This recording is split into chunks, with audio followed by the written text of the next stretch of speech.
The birth of film was considered to be from 1890 to 1900s. On January 12, 1895, a national trust was formed in the UK. On February 14, 1895, The Importance of Being Earnest, a comedy by Oscar Wilde, was shown in London. The first worldwide gasoline bus route started in Germany on March 18, 1895. That same Oscar Wilde is arrested for gross indecency after losing a criminal libel case against the Marquis of Queensberry on April 6, 1895. The U.S. Supreme Court decides that the federal government has the right to regulate interstate commerce, legalizing the military suppression of the Pullman strike on May 27, 1895. And on June 5, 1895, the liberal revolution begins in Ecuador. Of people surveyed on opinions of women's rights, 69% believed that women were not paid as fairly as men for the work they did, and 79% supported pay equality as a solution.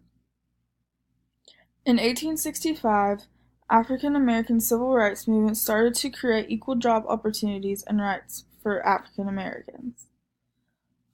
On April 3, 1885, an engineer by the name of Daimler was granted a German patent for his single-cylinder water-cooled engine design. And the first, but not yet practical form of the gyro compass is patented by Gradus van den Bos.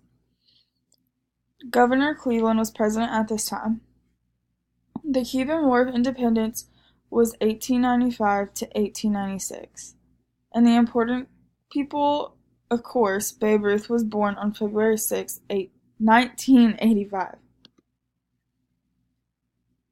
Movies like Al Jolson, the Jazz Singer, was over an hour in length, and the first dramatic feature film was an Australian film called The Story of the Kelly Gang and was 70 minutes long. At this point, movies were mostly black and white, and the first films that were actually made in color were Cupid England, which was made in 1918, and The Wizard of Oz and Gone with the Wind, which were made in Technicolor in 1939. However, before this time, there were hand-colored segments in movies dating back to 1902.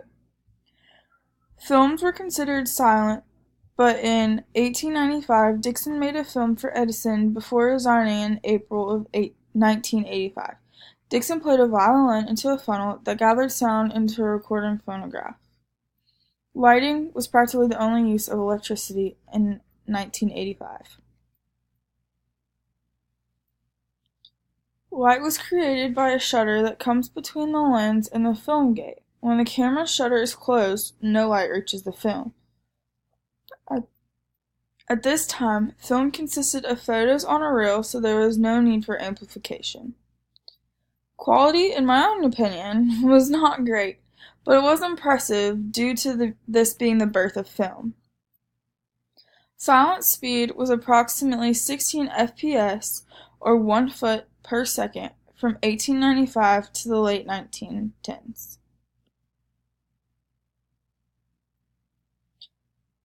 In France, the brothers Augustin and Louis Lumiere designed and built a lightweight, handheld motion picture camera called the cinematography. They discover that their machine can also be used to project images onto a large screen.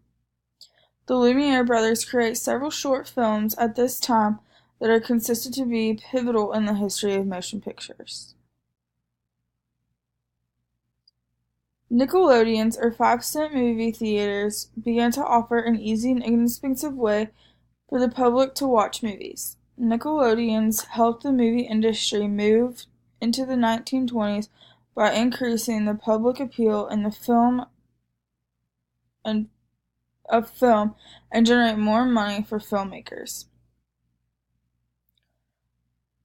Along with the widespread use of theaters to screen World War I propaganda, after World War I ended and ushered the United States into a cultural boom, a new industry center was on the rise: Hollywood, the home of motion pictures in America. Later, Nickelodeon would mean a whole different thing.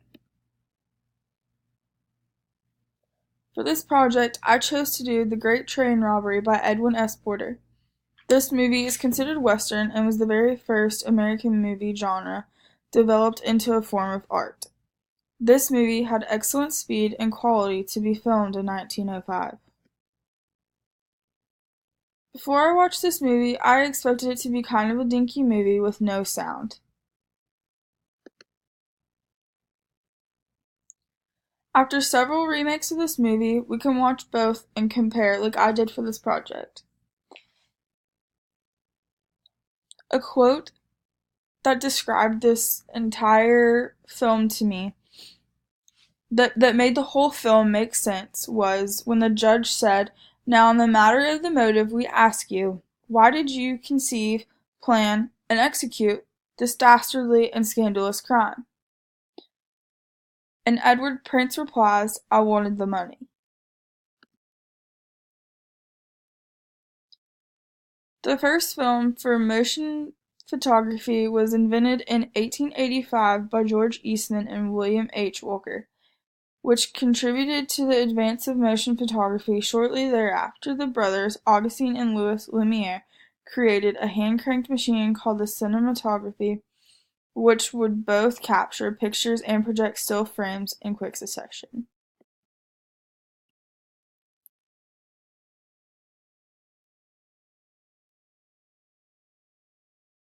The context in which this film was made, both historically and structurally, before Porter's film, audiences were used to primitive cinematic depictions of actual life, such as people riding subway trains or walking down a sidewalk. At 12 minutes long, The Great Train Robbery film is considered a milestone in filmmaking, expanding on Porter's previous work, Life of an American Fireman. The film used a number of then unconventional techniques, including composite editing, on-location shooting, and frequent camera movement. The film is one of the earliest to use the technique of cross-cutting, in which two scenes are shown to be occurring simultaneously but in different locations. Some prints were also hand-colored in certain scenes. Back when it was first shown, I'm sure it really wasn't that funny, but to me, and I'm sure to others today, it is somewhat funny. And I think that it's probably funny because we have advanced so far in technology and with our acting skills that it becomes funny. The speed is probably also part of what makes this movie funny in my opinion, and I find it enjoyable because it is somewhat of a comedy today. The aesthetic of this film is not great, but in 1905, how could it possibly be better than it was? I don't think that the aesthetic ruins the overall premise of this movie, though. I understand that there were some bad guys who wanted to rob a train and get some money.